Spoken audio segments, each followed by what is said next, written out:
Hello everyone, welcome to MS Study Guru. तो स्वागत है आप सबका दोबारा से एक और सेशन में। तो यहाँ पर हम बात करने वाले हैं जो आपका बजट आया है अभी, जो बहुत ही चर्चा में चल रहा है, उसके हाइलाइट्स की।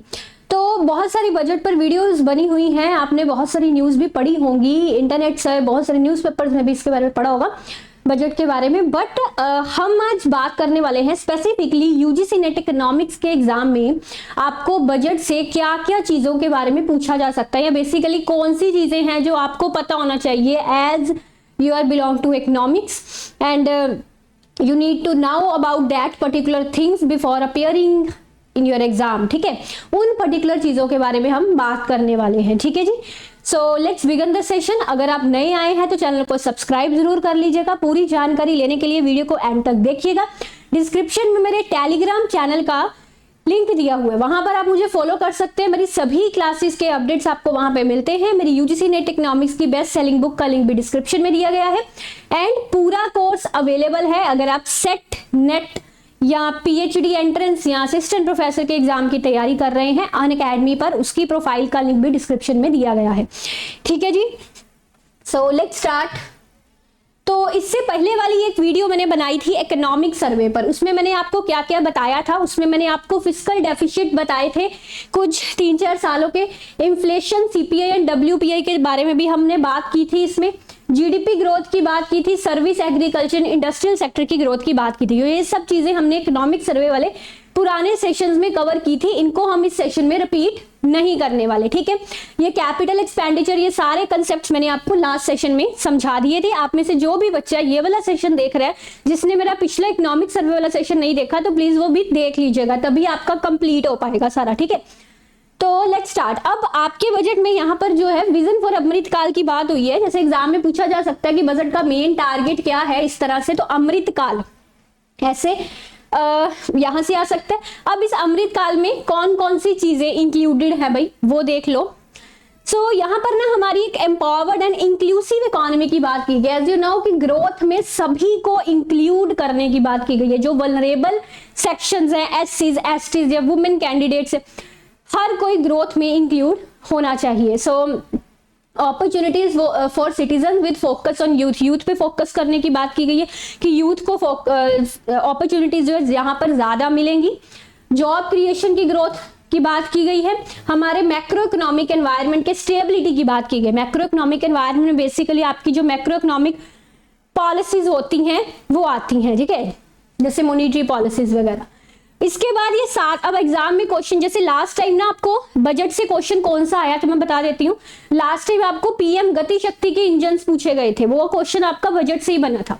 इसी तरह इस बार आपको ये सप्तऋषि की 7 प्रायोरिटीज पूछी जा सकती हैं, तो इनके नाम याद रखना इंपॉर्टेंट है आपके एग्जाम के लिए। ठीक है, इनको डिटेल में समझना, that is not important for you because your exam is objective type. इनके नाम याद रखना इंपॉर्टेंट है। सप्तऋषि 7 प्रायोरिटीज की बात की गई है। Inclusive development, as you know growth में सबको इंक्लूड किया जाए। रीचिंग द लास्ट माइल, जो भी गवर्नमेंट की फैसिलिटीज हैं, ड्रिंकिंग वाटर या जो भी गवर्नमेंट फैसिलिटीज होती है, सब तक वो पहुंच पाए। यूथ पावर की यहाँ पे बात की गई है। यूथ पावर में हमारी यहाँ पे जो कौशल विकास योजना है उसका 4था चरण आने की बात की गई है, वो मैं आगे जाके आपको पढ़ाऊंगी। फाइनेंशियल सेक्टर, एमएसएमईज जो है, माइक्रो स्मॉल मीडियम एंटरप्राइजेज, उनकी क्रेडिट लिमिट यहाँ पे बढ़ाने की बात की गई है।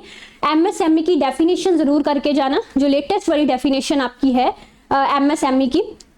मैन्युफैक्चरिंग एंड सर्विस में एमएसएमई की इन्वेस्टमेंट की कितनी कितनी लिमिट्स आती हैं, वो आपको पता होने चाहिए। नोट डाउन कर लो जो भी चीजें मैं पढ़ने के लिए बोल रही हूँ आपको।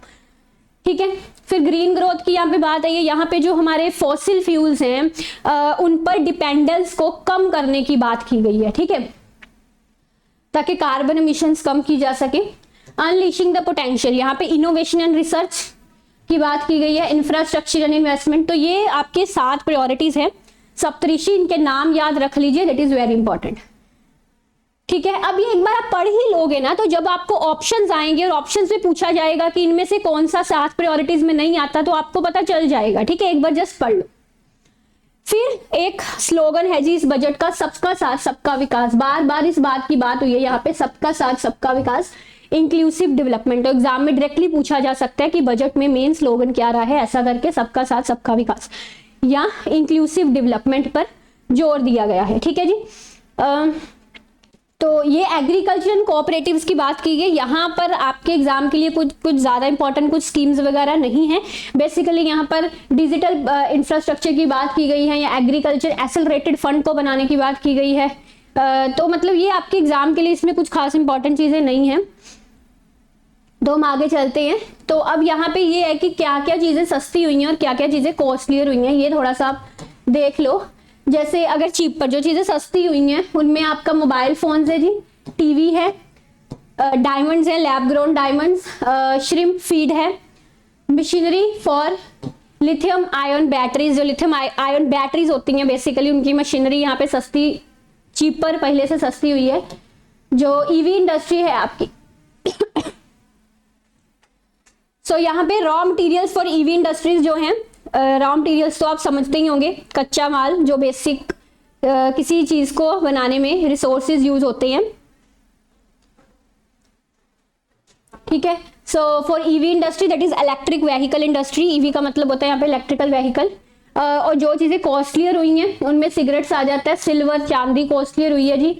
यहाँ पे कंपाउंडेड रबड़ या ज्वेलरी जो है इमिटेशन ज्वेलरी वो महंगी करने की बात की गई है। देन आर्टिकल्स मेड फ्रॉम, जो गोल्ड बार से आर्टिकल्स बनाए जाते हैं। बाईसाइकिल जो बाहर से इंपोर्ट किए जाते हैं, टॉयज बाहर से इंपोर्ट किए जाते हैं, वो महंगे होने की बात हुई है। जो किचन की इलेक्ट्रॉनिक चिमनीज वगैरह है वो भी यहाँ पे महंगी हुई हैं। ठीक है जी।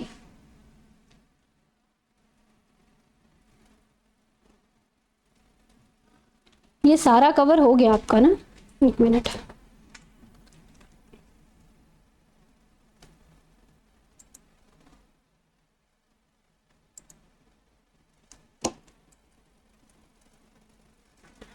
तो आगे देखिए, ईज ऑफ डूइंग बिजनेस के बारे में एक चीज पढ़ लीजिए। Government to bring another dispute resolution scheme, विवाद से विश्वास, विवाद से विश्वास स्कीम है, इससे क्वेश्चन आ सकता है जी। तो विवाद से विश्वास स्कीम के बारे में अच्छे से पढ़ के जाना। इसका फेज टू की इसकी बात हो रही है। तो कमर्शियल डिस्प्यूट्स को रिजॉल्व करने के लिए विवाद से विश्वास का फेज टू, विवाद से विश्वास क्या स्कीम है इसके बारे में आपको खुद से पढ़ना है, पॉइंट टू बी नोटेड। फिर आपका यहाँ पे जॉब्स की जैसे मैंने अभी बताया था आपको कि यूथ की बात हुई थी ना, वो सप्तऋषि वाली प्रायोरिटीज में प्रधानमंत्री कौशल विकास योजना जो इसके चौथा चरण लाने की बजट में बात की गई है। ठीक है। इसके अलावा यहाँ पे 3D है, ये 3D skill India, to skill the youth for international opportunities, international opportunities के लिए यूथ को स्किल देने के लिए यहाँ पे 3D skill India international centres बनाने की भी बात की गई है। फिर आपका यहाँ पे एक एकलव्य वाली स्कीम जो है, इसको एक बार पढ़ लेना। एकलव्य मॉडल रेसिडेंशियल स्कूल्स यहाँ पे सेट किए जाएंगे, to setup in the next 3 सालों में सेट किए जाएंगे एकलव्य मॉडल रेसिडेंशियल स्कूल। ये बेसिकली एजुकेशन से रिलेटेड रिफॉर्म है जो। फिर पीएम विश्वकर्मा कौशल सम्मान, ये नई स्कीम है जो बजट में इसकी बात की गई है। पीएम विश्वकर्मा कौशल सम्मान, that is package of assistance for traditional artisans, जो भी जिनमें स्किल होती है, जो आर्टिस्ट होते हैं, है ना, तो उनके लिए ये स्कीम है basically. Will enable them to improve quality, scale and reach, अपने जो उनके प्रोडक्ट्स है उनकी क्वालिटी उसकी रीच बढ़ाने में ये स्कीम मदद करेगी। विश्वकर्मा कौशल सम्मान बेसिकली स्कीम किसके लिए, आर्टिस्ट वगैरह जो है उनके लिए। फिर फ्री फूड स्कीम, यहाँ पे फ्री फूड स्कीम कहते हैं 2024 तक कंटिन्यू होगी। Continuing our commitment to food security, we are implementing from January 1, 2023 scheme to supply free food grain to all, जो अपने अंत्योदय योजना में आते हैं सारे लोग जो अंत्योदय योजना में अंदर है, उसमें उसको उनको यहाँ पर फ्री फूड सिक्योरिटी देने की बात की गई है। और 2024 तक ये स्कीम जो आपकी चलेगी। फिर यहाँ पे बात की गई है, world has recognised India as a bright star, कहता है कि जो विश्व है, विश्व ने इंडिया को एज एक ब्राइट स्टार, चमकता हुआ तारा रिकॉग्नाइज किया है। तो करंट ईयर की हमारी ग्रोथ 7% एस्टिमेट की गई है। ये ग्रोथ हाईएस्ट है बहुत सारी मेजर इकोनॉमी से, तकरीबन सारी मेजर इकोनॉमी से। ठीक है। पैंडेमिक के कारण बहुत स्लो डाउन हुई, उसके बावजूद भी कहता है कि इंडिया की ग्रोथ काफी अच्छी चल रही है और बाकी इकोनॉमी से अच्छी रही है। So in these times of global challenges India, अच्छा यहाँ पे G20 का मैंने क्यों मेंशन किया है आपको, G20 बिकॉज ये न्यूज में है। इंटरनेशनल इकोनॉमिक्स में इससे क्वेश्चन आ सकता है। अभी G20 का समिट मीटिंग जो है हमारे ही स्टेट में होने वाली है, तो G20 के बारे में पढ़ के जाइएगा, इंटरनेशनल इकोनॉमिक्स में क्वेश्चन पूछा जा सकता है। ठीक है, पॉइंट टू बी नोट। फिर यहाँ पे हेल्थ एंड एजुकेशन का एक्सपेंडिचर जो बड़ा है उसके बारे में थोड़ा सा देख लीजिए। तो हेल्थ पर ये एक्सपेंडिचर जो है पहले 1.4% जीडीपी का था, अब ये 2.1% जीडीपी पर हुआ है। ऐसे ही आपका एजुकेशन में 2.8 से 2.9 यहाँ पे हुआ। ये फाइनेंशियल ईयर 2019 का और ये वाला जो फाइनेंशियल ईयर 2023 का, ठीक है। देन यहाँ पे टीचर्स को ट्रेन करने की बात की गई है विया मतलब through district institutes of education and training के थ्रू टीचर ट्रेनिंग की बात की जा रही है। नेशनल डिजिटल लाइब्रेरी से क्वेश्चन पूछा जाता है एग्जाम में, पेपर 1 के लिए भी इंपॉर्टेंट है। आईसीटी में पूछा जाता है ये क्वेश्चन। नेशनल डिजिटल लाइब्रेरी क्या है इसके बारे में पढ़ के जाइएगा, पॉइंट टू बी नोटेड, ठीक है। चिल्ड्रन एंड एडोलेसेंट्स के लिए यहाँ पे नेशनल डिजिटल लाइब्रेरी बनाने की बात की गई है, ठीक है। सो फिजिकल पंचायत लेवल पर भी यहाँ पे फिजिकल लाइब्रेरीज बनाने की बात कही गई है। फिर अनएम्प्लॉयमेंट रेट यहाँ पे देख लीजिए थोड़ा सा, 4 ईयर लो कहता है। ये देखिए काफी कम हमारा अनएम्प्लॉयमेंट रेट यहाँ पे देखने को मिल रहा है। आपका सितंबर 2022 में 7.2% अनएम्प्लॉयमेंट रेट देखने को मिल रहा है, पहले से काफी कम है ये चीज, ठीक है। फिर यहाँ पे अमृत पीढ़ी यूथ पावर, जैसे ये कौशल विकास योजना हमने पढ़ी लिया, इसका चौथा चरण लॉन्च हो रहा है। ये 3D स्किल हमने पढ़ी ना अभी, वही चीज है ये। तो ये ऑलरेडी हमने पढ़ लिया। यहाँ पे मतलब इसने बात की गई है अमृत पीढ़ी यूथ पावर। यूथ पावर के लिए उसने जो रिफॉर्म्स लेके आए हैं इस बजट में जिनका जिक्र किया गया है उसके बारे में बात हुई है। इसमें आपके एग्जाम के लिए ये वाली स्कीम इंपॉर्टेंट है, कौशल विकास योजना, you can read about it. Fiscal deficit, यहाँ पे बात की गई कि जो फिस्कल डेफिसिट है वो स्टेट्स के लिए 3.5% अलो किया गया, यानी कि ग्रोथ स्टेट डोमेस्टिक प्रोडक्ट का 3.5% फिस्कल डेफिसिट स्टेट्स को अलो किया गया है, ठीक है जी। सो फिस्कल कंसोलिडेशन का टारगेट क्या है? टारगेटेड फिस्कल डेफिसिट जो है वो 4.5% होना चाहिए। 2025-26 से पहले हमारा फिस्कल डेफिसिट कम होके 4.5% होना चाहिए। ये सारे फिस्कल डेफिसिट्स मैंने आपको कल इकोनॉमिक सर्वे वाली क्लास में दिखाए थे, तो आप वहां से देख सकते हैं, ठीक है जी। फिर आपका आता है जो हमारे नॉन परफॉर्मिंग एसेट्स है उनकी बात कर रहा है। वो कहता है पहले से बहुत फर्क पड़ा है जी, नॉन परफॉर्मिंग एसेट्स हमारे पहले से कम हुए हैं। जैसे आप देखिए सितंबर 2022 में हमारे नॉन परफॉर्मिंग एसेट जो है 5% हो गया सीधा मार्च 20 के 8.2% से, यानी कि एनपीएस का कम होना, यानी कि बैंक्स में एसेट की क्वालिटी का बढ़ना, ठीक है। नॉन परफॉर्मिंग एसेट्स का कम होना। अब नॉन परफॉर्मिंग एसेट से क्वेश्चन आता है एग्जाम में, आपका ट्विन बैलेंस शीट प्रॉब्लम क्या है ये आपको पढ़ाया हुआ है मैंने। नॉन परफॉर्मिंग एसेट्स किया, इंसॉल्वेंसी एंड बैंक्रप्सी कोड से इन नॉन परफॉर्मिंग एसेट्स को कम करने में बहुत मदद मिली है। ऐसे पूछा जाता है कि इंसॉल्वेंसी एंड बैंक्रप्सी कोड का मेन मकसद क्या है? बेसिकली नॉन परफॉर्मिंग एसेट्स को कम करना, 2016 में जो आया था, ठीक है। तो इन सब से आपको कुछ ना कुछ क्वेश्चंस पूछे जा सकते हैं, ठीक है। फिर यहाँ पे ये फिस्कल कंसोलिडेशन है जो आप इसमें इन फिगर्स में आपका fiscal deficit, primary deficit and revenue deficit सारा दिया हुआ है। जैसे यहाँ पे फिस्कल डेफिसिट 2021 में 9.2% था, 2022 में ये आपका कम हो गया। इंपॉर्टेंटली उसने लेटेस्ट वाला दिया है यहाँ पे 24 का बजटरी एस्टिमेट यहाँ पे 5.9% लगाया जा रहा है, ठीक है। इसी तरह जो आपका रेवेन्यू डेफिसिट है इसका लेटेस्ट बजटरी एस्टिमेट जो है 2.9% लगाया जा रहा है। इसी तरह जो आपका प्राइमरी डेफिसिट है इसका लेटेस्ट बजटरी डेफिसिट यहाँ पे 2.3%। अब यहाँ से क्वेश्चन एग्जाम में पूछा जा सकता है लेटेस्ट बजटरी एस्टिमेट से, इनको आप पढ़ के जाना। तो कल मैंने आपको जो करवाए थे फाइनेंशियल ईयर 2023 तक बजट डेफिसिट्स आपके, वो भी आपको एक बार देख के जा रही है। पर्सनल इनकम टैक्स के सिंप्लीफिकेशन की बात हुई है जी, एग्जम्पशन मिलेगी। यहाँ पे देखिए ना, एक ये चीज है कि वैसे तो ये जो आपकी स्लैब्स है, इन स्लैब्स में ये है कि 3 लाख तक इनकम पे नील टैक्स है, 3 से 6 इनकम पर 5% टैक्स है, 6 से 9 पर 10% टैक्स है। बट यहाँ पे रिबेट की भी बात की गई है, यानी कि अगर आपकी इनकम 7 लाख है तो यहाँ पे टैक्स रिबेट आपको मिलेगी, टैक्स की छूट मिलेगी, ठीक है। Income limit for rebate of income tax increase, मतलब पिछले साल ये थी कि 5 लाख तक टैक्स की छूट थी, अभी ये टैक्स की छूट 7 लाख तक कर दी गई है, ठीक है। तो रिबेट टैक्स की यहाँ पे जो है 7 लाख तक रिबेट दी जा रही है। और ये जो आपकी एग्जम्पशन लिमिट्स हैं ये 0 to 3, 3 to 6, 6 to 9, 9 to 12, ये इस तरह से इन्होंने बनाई है। ये स्लैब्स का थोड़ा सा ये देख लीजिए, जैसे 3 से 6 5% है, मतलब 3 to 6 3, यहाँ पे 3 इंक्रीज हुआ 5% है, फिर से 3 इंक्रीज हुआ 5% बढ़ गया, फिर से 3 इंक्रीज हुआ फिर 5% बढ़ गया, 3 इंक्रीज हुआ 5% बढ़ गया। तो ऐसे करके आप इसको याद रख सकते हैं, ठीक है। यहाँ से क्वेश्चन आ सकता है जी, ये याद रखिएगा 7 लाख वाली, रिबेट, ठीक है। तो मैं आपको अलग किसी वीडियो में ना ये सारी चीज समझाऊंगी कि ये असल में क्या मसला है इसका, ये रिबेट क्या है यहाँ पर और ये एग्जाम्पशन लिमिट क्या है यहाँ पर, इसका मैं आपको किसी सेपरेट वीडियो में समझाऊंगी, ठीक है। सो सर्च चार्ज की बात हुई है, highest search charge in income above ₹5 crore, कहते हैं 5 करोड़ के ऊपर अगर इनकम है तो उसको उस पर सर्च चार्ज यहाँ पे कम कर दिया गया है, 37 से 25% यहाँ पे कर दिया गया, ठीक है जी। ये एक इंपॉर्टेंट फिगर है।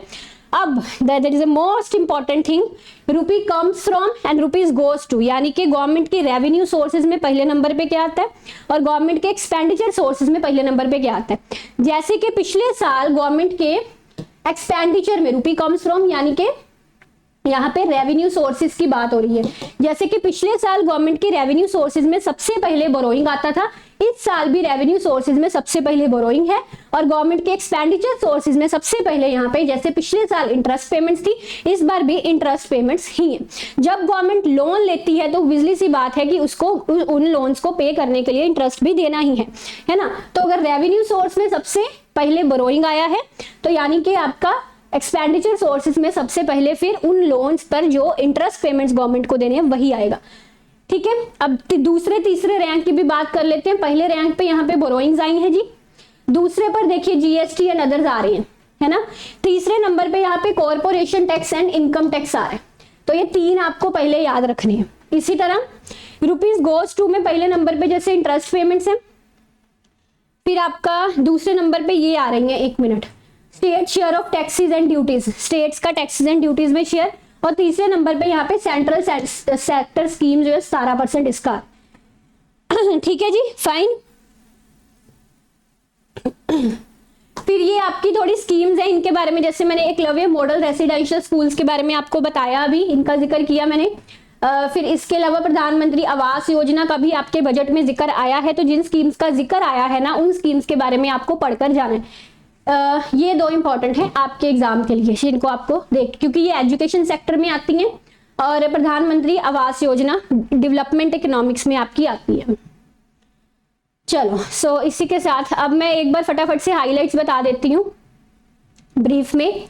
जैसे हमने ये कल पढ़ा था, इसमें fiscal deficit, inflation, service, agriculture, industrial and GDP, ये चीज आपको देखनी है एक बार अच्छे से। इसके अलावा जो मैंने आपको ये बताई थी ना कैपेक्स वाली चीज की, गवर्नमेंट अपना कैपिटल एक्सपेंडिचर बढ़ा रही है, इन्वेस्टमेंट, प्राइवेट इन्वेस्टमेंट उससे बूस्ट हो रही है, जिसे हम क्राउडिंग इन इफेक्ट बोलते हैं। तो पढ़ के जाना है आपको crowding in and crowding out effect क्या होता है, ठीक है। एंड देन अमृत काल की यहाँ पे विजन, इसकी बात हुई है। ये 7 प्रायोरिटीज क्या है, सप्तऋषि, सबका साथ सबका विकास, इससे स्लोगन। एंड सस्ता क्या हुआ है और महंगा क्या हुआ है, इस पर एक बार नजर लगा लेना। That is not important, very important for your exam, पूछा नहीं जाता पर इस पर नजर लगा लेना। इंपॉर्टेंट ज्यादा आपका ये है, सप्तऋषि की 7 प्रायोरिटीज इंपॉर्टेंट है। एंड ये जो स्लोगन वगैरह, सबका साथ सबका विकास, विवाद से विश्वास स्कीम आपको पढ़नी है। यहाँ पे आपको ये वाली स्कीम पढ़नी है, प्रधानमंत्री कौशल विकास योजना। एकलव्य मॉडल रेसिडेंशियल स्कूल्स का जिक्र आ सकता है एग्जाम में, ये भी एक स्कीम है। विश्वकर्मा कौशल सम्मान, फूड, फ्री फूड स्कीम, इसके बारे में और भी थोड़ा डिटेल में अगर आप पढ़ना चाहें तो पढ़ सकते हैं, आराम से मिल जाएगा आपको। इसके अलावा G20 का जिक्र करंट में चल रहा है, G20, तो इसके बारे में आपको पढ़ के जाना है। इसके अलावा हेल्थ एंड एजुकेशन पे जो एक्सपेंडिचर इंक्रीज हुआ है वो मैंने आपको बताया। नेशनल डिजिटल लाइब्रेरी आपका पेपर 1 के लिए भी इंपॉर्टेंट है, पेपर 1 के लिए ज़्यादा इंपॉर्टेंट है। हमारा अनएम्प्लॉयमेंट रेट यहाँ पे देख लेना है आपको, और fiscal consolidation and fiscal deficit, अलो कितना है, फिस्कल कंसोलिडेशन कितना है, और फिस्कल डेफिसिट की जो रेवेन्यू डेफिसिट के बजटरी एस्टिमेट्स हैं ये देखने हैं। एनपीएस हमारे कम होकर 5% हो गए हैं, और ये जो टैक्स का रिबेट कितने का है और टैक्स एग्जम्पशन की लिमिट्स कितने की हैं ये यहाँ पर आपको देखनी है, ठीक है जी। और गवर्नमेंट का रेवेन्यू, टॉप रेवेन्यू सोर्सेज कौन से हैं और टॉप एक्सपेंडिचर सोर्सेज कौन से हैं। तो इसी के साथ आज का सेशन हम खत्म करते हैं। सेशन पसंद आया हुआ तो लाइक एंड शेयर जरूर कीजिएगा। Thank you very much for watching, take care, bye bye.